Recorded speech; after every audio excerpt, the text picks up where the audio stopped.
Socialists have a lot more in common with fascists than they would like to admit. But first, let's take a look at some common socialist demands, like the nationalization of industries, the distribution of profits from large corporations, and the establishment of a welfare state. Oh, I'm sorry, that was a mistake.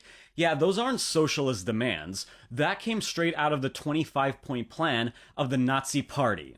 You're going to see this a lot because despite their branding, both socialists and fascists use similar strategies to get to their end result, which is centralized control. If we look to old Adolf's speech before the Reichstag on January 30th, 1941, he stated, "By doing so, we chose a path between two extremes. The one of these extremes was holding our people. It was the liberal individualist extreme which made the individual not only the center of interest, but also the center of all action. On the other hand, our people were tempted by the theory of universal humanity, which alone was to guide the individual.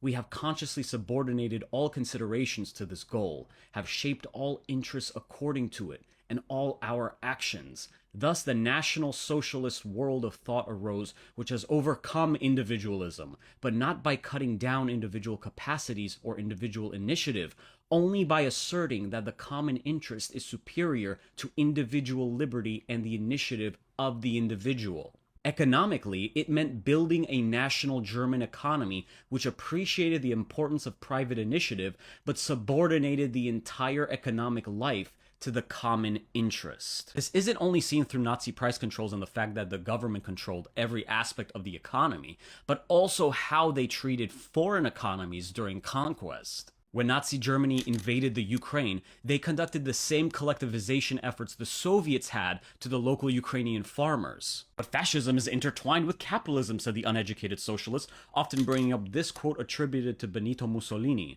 "Fascism should more properly be called corporatism because it is the merger of state and corporate power."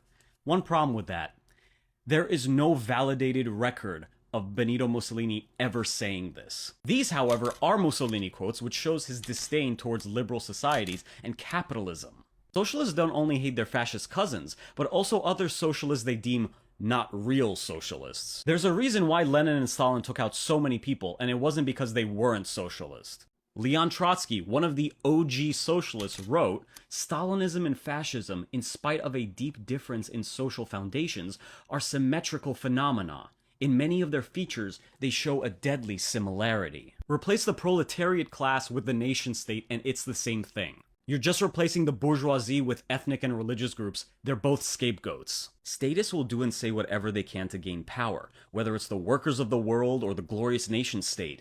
The individual doesn't exist. Socialists have a lot more in